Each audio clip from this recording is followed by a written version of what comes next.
Hey, okay, here we go. So, this is about when you feel silenced by a narcissist, when you feel shut down, silenced, and like you don't have a voice around narcissistic people or from narcissistic relationships.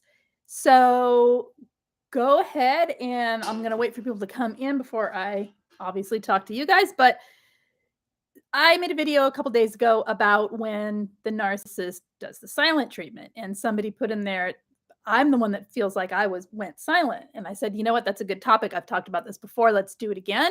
So, when you are silenced by a narcissist, you will feel invalidated. You will feel completely detached from the relationship, like you are isolated and alone, like you're invalid, like your experience is invalidated. It's super hurtful in narcissistic relationships, and different types of narcissists are going to do this different in the way that they shut you down. But some of the ways that they shut you down is just simply through the devaluing of you, who you are as a person. The narcissist will continually use the devaluing to sort of cut you down, make you small, diminish you, right? Diminish your importance in the relationship, your words, your validity of what you think and feel. And eventually you just stop talking. Eventually you stop trying to share. Some people don't, they continue and continue. And so here's something that can happen though when you are gray rocking a lot, and when you're living in a constant state of gray rock in a relationship or yellow rock in a relationship, your real true self, your real true voice is silenced, right? And so at a certain point, you just don't even feel like talking anymore. It becomes a sort of sad despondency, right? That makes it so that you don't have any feelings of desire to communicate with this person, and yet you're still there. So it's a like a trap, right? Other ways that they do it, they will put you down. So if someone is constantly putting you down or blaming you or criticizing you, why would you want to talk about anything real? You wouldn't. You'd get shut down, you'd get silenced. Other things, they will say things like, you're too sensitive, you're too this, you're too that, something's wrong with you. Why are you always that way? You're always upset. You're always this. Okay. When someone does that to you, after the 45th millionth time of saying, I'm not always upset. What do you mean I'm too sensitive? After the zillionth time of arguing and defending yourself, you're going to stop. You're going to shut down. You're going to go inward. This shutdown is not the same as silent treatment, is what I'm getting at. This shutdown that we do is an emotional response. It is a coping skill. It is literally like a disassociation from the experience that's happening and a staying inward to stay protected and safe. Super painful, okay? Very different from the narcissist using silence to manipulate others. We are not trying to manipulate, we're just trying to stay safe. Okay, stonewalling. They can stonewall you. They only talk about certain topics, certain times, certain amount of time, and then they cut it off. That's how it is. Boom, done. Well, I would like a voice, please. Nope, done. Well, I have an opinion. Don't care. Done. So it's like the ultimate in just dismissal, right? That stonewalling is such a huge, like bitter dismissal of everything. And it shuts you down. That's its intention, right? It's to silence you. Other ways that they might do it is the refusal to listen. Have you ever had a narcissist, you guys? Forgot to say, hey, I'm Lise Colucci. I'm here to help you understand. Let me start over. I'm Lise Colucci, and I am here to help you with everything related to narcissists, recovering from narcissists, and transforming your life after toxic relationships. So, yeah, you guys, my little disjointed live stream, hit the thumbs up and subscribe, and please come into these live streams. Go ahead and chat if you want. Doesn't have to be about this topic. It can be about anything you need. Yeah, and we'll keep talking and keep going and do these live streams more often. I apologize for not being here for so long. I had COVID and I was down, not on camera. Let's put it that way. Okay, so you have a question, speak my truth, please ask it. I'm going to keep going here and then I will come back to your question. Okay, gaslighting. So other ways that they shut you down and silence you is through gaslighting. When you have any discussion and they're gaslighting you, it ends it, right? It ends your side of the discussion, and it makes it all about the gaslighting and the thing they're gaslighting you about, right? So I was going to say before I interrupted myself, refusal to listen, right? So have you ever had this happen where you're having a conversation and you're telling the narcissistic person something? It could be good, bad, whatever. It doesn't matter. You're talking and you see them doing something else. Like you're talking and they're like,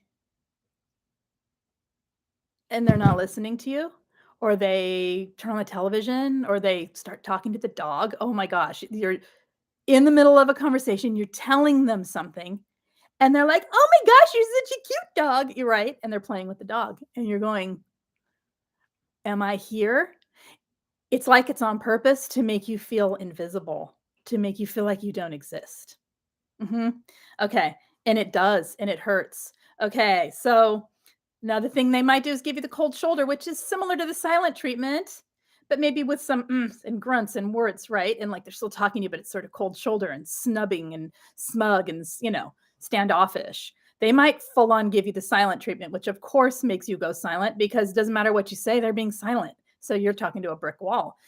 Another thing they might do is the circular argument. The circular argument completely shuts you down because you end up in a cycle of argument about nothing, almost always, right? Because that's what circular arguments are. They're one little point, nitpicky point about one topic that has nothing to do with what you're upset about in the first place.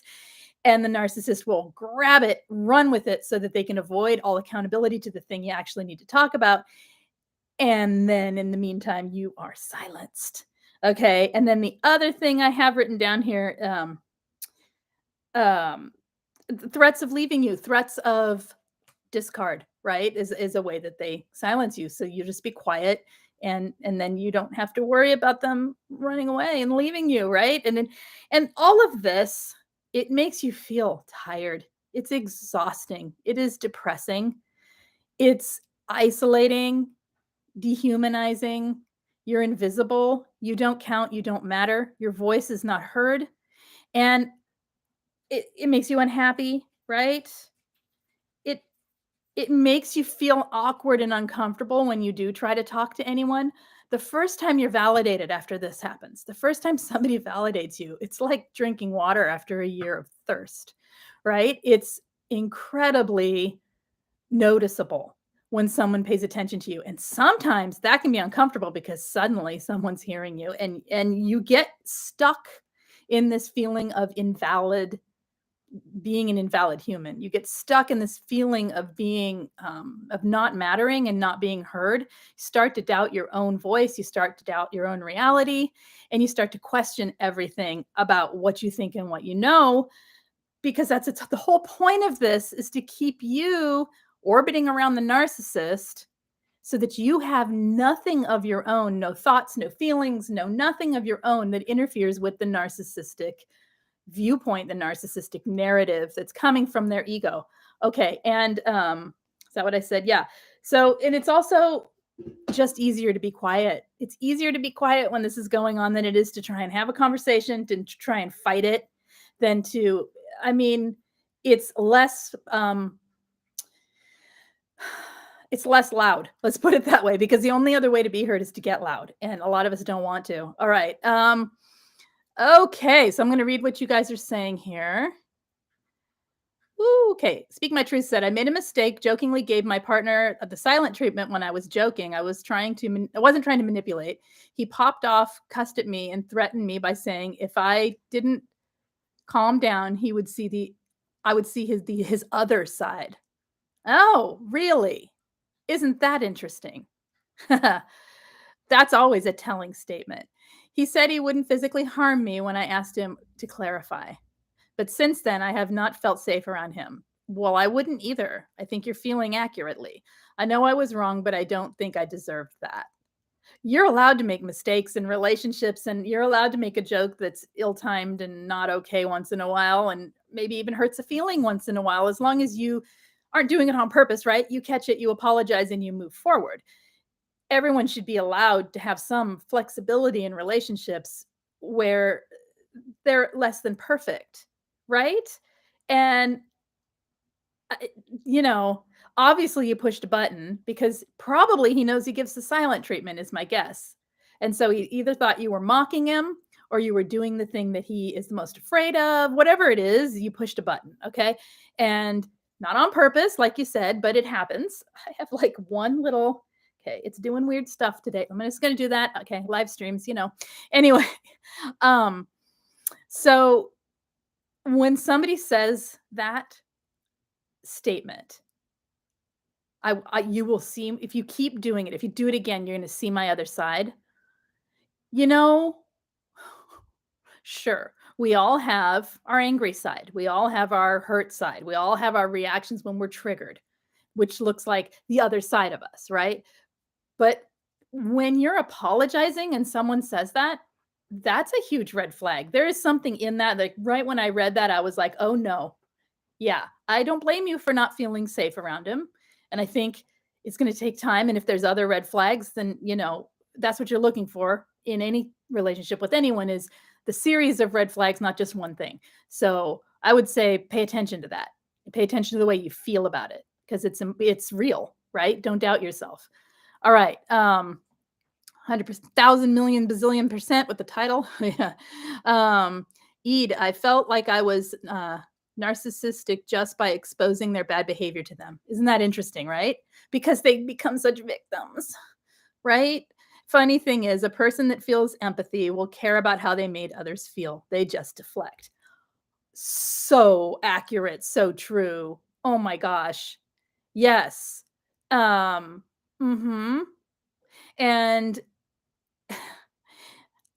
what are you saying here? They're exposed, and it's funny because the way you word that, exposing their bad behavior, my guess is, and tell me if I'm wrong, you weren't like, expose, let me tell you everything wrong with you. You were like, you know what? It hurt my feelings when, or gosh, that's really hurtful the way you talk to me right now. The way you're speaking to me feels really bad. Or something like that, or, you know, I don't understand why this keeps happening. Here's what I see happening. I kind of don't think you're like exposing. I think what's happening is you're having a normal, natural conversation with someone who you're close with, which means, just like they say, can you please pick up your stuff when you walk in the door? It bothers me to walk into a mess. Okay, fair enough, right? You should be able to say your piece as well without it being met with the deflection. Because you're right, without the empathy, they don't want to, they don't care. They don't want to fix it. Speak My Truth says, thank you so much. I feel like breaking up with him because I don't feel like that's something that's repairable. I don't know, but I think my body is telling me something. Listen to your body. You know what? I'm not telling you need to break up with someone or should stay with them. I'm telling you to start learning to trust your own intuition. Where do you feel it in your body? Take a deep breath. Here's an exercise. Take a deep breath. On the exhale, feel where you feel it. Listen to it. Talk to it. Take another deep breath. Say, hey, is this my intuition talking? Am I being triggered, or is this real? Now imagine breaking up with them and ask that part of your body what you feel.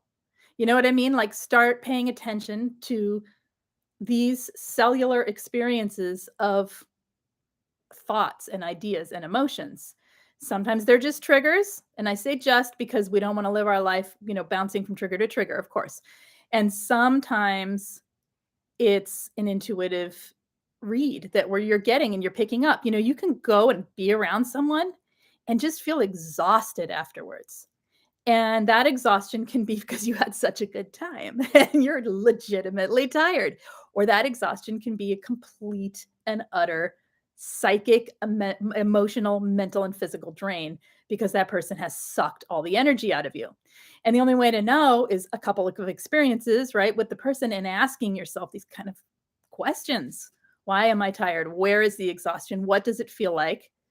Where is it living in my body? All of these experiences we have take a place in your body, right? This is the somatic part of this, is that when you've had traumatic experiences in the past, and I'm assuming you did or you wouldn't be here, right? Then those traumatic experiences have a little home inside some part of your body. So if you're triggered, that part of your body is going to have a neurological response. So your brain goes, oh, he said something scary. And your stomach goes, oh, just like last time. And then your stomach starts, you know, having the sensations that send the signal to the brain that says, yes, yes, yes, wrong, wrong, wrong, go, run, run, run, right? And then your nervous system kicks in, your amygdala takes over, and you are in the trigger. So that's kind of what happens in the trigger. But sometimes it's your intuition speaking, and you'll know the difference because you may have both going on, right? But you'll start learning the difference as you play with it. Um, with all things in life. Say you are just walking down the street and you're like, nope, not turning around that corner. Have you ever done that? Like just been somewhere and be like, nope, not going that way. And then you find out some bad was going down and it's good you didn't go that way, right? You have these intuitions. Where did you feel it in your body? How did you know to trust it? That's what you start listening to. And we're not always right and we're not always accurate and we may make changes in our lives. But yeah, this is okay. So spiritual warrior, we should never expose a narcissist. I learned my lesson on a hard level. Yeah, right. And the truth of that is it's really hard not to, because I am going crazy with this piece of hair. Okay. The truth of it is it's really hard not to, because if you're in a close relationship with anyone, especially if you're living in the same home, how do you not say, oh my gosh, you never seem to have empathy. You don't seem to care what I think. How do you not say that, eventually? But I mean, truly exposing them, saying you're a narcissist, like that. I had that backfire as well. I told someone, I think you might be narcissistic. And they froze. They immediately looked it up, the diagnostic code. And they said, I don't have those things, because they were covert. I don't have those things.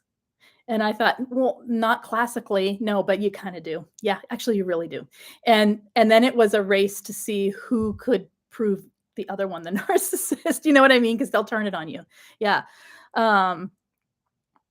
Speak My Truth says, I will say he laughed at me when I was crying, exposing to him how I felt he threatened my safety. Whoa. Yeah. You be careful and listen to yourself. Uh-huh. Ede said, yes, it's not worth it to expose them. We have to choose our battles and focus on validating our emotions and reality. Hello, yes. You know what? I want to start a whole new channel. Like, not get rid of this one, keep this one rolling about narcissistic abuse. But I want a whole new channel that is so focused on exactly what you just said there. Choosing us, choosing our lives, focusing and validating our own emotions and our own reality. So if you guys have a good title or a name, let me know, because I'll do it soon. I don't know. I'm thinking it needs its own space, separate. Hey, Stanley. Let's see. Hey, Mystique. And Spiritual Warrior says, I miss Angie. I think we all miss Angie. Absolutely. Yeah. I was just thinking about her a lot this weekend, in fact. So yeah.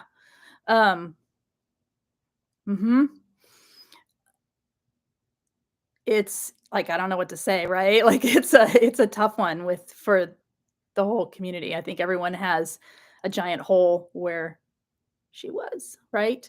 Okay. Flying Cosmo, a few weeks from departing solo due to work, made the mistake over the weekend ahead of movers coming, made an authentic, non-accusatory plea without labeling narcissist. Received so much rage, wrapped a warped version of events. Of course. Felt so devastated, forced me to reach out bawling. Let's throw you straight into fawning for making it so that it doesn't hurt quite so bad for you, right? Because that's how it works. I'm a guy to parents and sisters who revealed years of other toxic incidents across this. Yeah, you see, it's when we start focusing on fixing the relationship with them that we get, like, I picture this cartoon character, in the cartoons when they run backwards and it makes that kind of noise and they're like running and that you see the wheels, like they are not going anywhere. And that's what I picture when I think about when we're trying to fix something in relationships with narcissistic people, when it's actually them that should be apologizing, but we are forced into this fix it or get out kind of position, and it's scary, and we're all up in our amygdala and completely not thinking anymore and reactive to what's happening.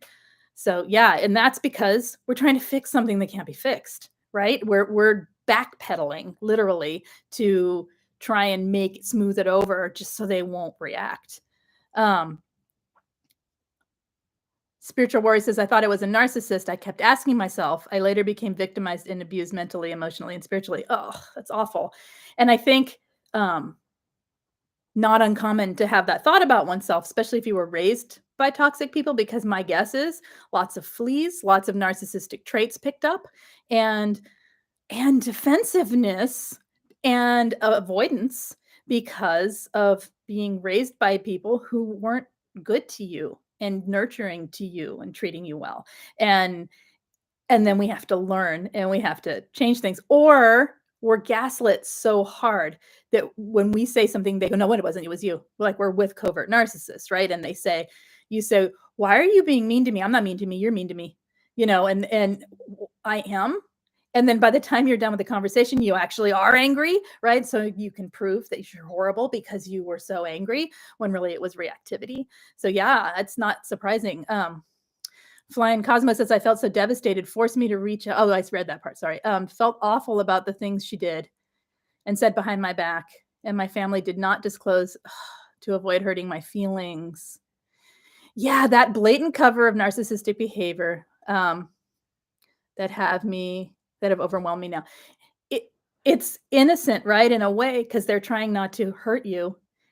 And yet it's enabling because I don't know how many people I've heard, especially men here, like, that I've talked to, people that I've coached and people that I know in person who have said, wait a minute, all my friends knew, everybody knew, my family. I actually had one person say, it was a friend, right? And I talked to the sister, and the sister said, yeah, I never liked that wife. Nobody did. It wasn't that, and I like everyone, is what she said. Like, she's like, show me a person, show me 100 people, I'll like all 100. Like, I actually like people. And that one, I just knew something was off. And the friend of mine said, nobody told me. Nobody. Why did they let me go on this many years? Why did no one tell me? It's a weird sort of betrayal, right? Like, it's not on purpose, but it's kind of devastating. All right. Hello, Treasure. Hello. Treasure made of wood. Ooh. What would that be? So many things. They love a tree. They love to make your schedule completely disrupted and then feel guilty for not being able to cater to their last minute changes. Oh my gosh. Oh my gosh. Every second of your day occupied and consumed with making sure you're doing it just so on their timing. Everything. I am so frustrated by narcissists and time, personally. That was a big one for me. And I can hear that what you're saying there. Yeah, they will manipulate time in order to, it's like, it must be an amazing source of supply to have someone sitting there waiting for you, to have someone change their schedule for you, to have someone bend over backwards to meet your obligations and your timing. It must be huge on the supply scale. That's all I can think. Okay. All right, you guys. So we're all quiet now. Anything else in the chat? I'm going to head out pretty soon. If not, and I will be back. You always are the last to know. And they had a completely second life. Oh my gosh, so much. It's a world destroyer. Oh yeah. Yes, agreed. Always the last to know. They can have 2 or 3 lives, multiple lives. In fact, they have as many lives as they have associations. So if they go to work, they have a separate life there. And I'm not just talking about cheating, okay? Because they're a different person at work. If they have a community they're involved in, there's another life, and you're not privy to it. You're not part of it. Healthy relationships, someone comes home from work, of course they have their work self. Everybody does, right? And oh, my battery's about to die. So of course, that's not unhealthy, but it's not so far from the truth of who the person is that it's like a second life, right? Same with friends. Have you ever seen a narcissist in a group of friends and you're like, who is that person? that's not the person I know, because they are behaving so differently and they're sort of mirroring and blending in with the whole crowd. Oh, that's yeah. And so there's another life. And when you look at it like that, you think, oh my gosh, of course. You weren't privy to any of it. And it is a world destroyer because your reality then is like, who was I living with? Who is that person? Okay. So you guys, I will be back maybe tomorrow on here and otherwise next week, or maybe through the weekend. I don't know. I don't have any plans and it's hot out. So we'll see. Um, for live streams, I'm thinking I like the afternoon. I don't know. You guys let me know what you think. I think there's more chance for people to get in here. And if you need coaching, group coaching, peer support, need to email me, anything like that, all the info is in the description of every video. So check those out. I've been posting lots of videos through the week, so go watch those. If they help you, let me know, leave comments. We'll talk on there and we'll come back here. Thank you so much for coming in and chatting. This was a great chat. And I will see you guys next time. Okay, take care, my friends. Bye-bye.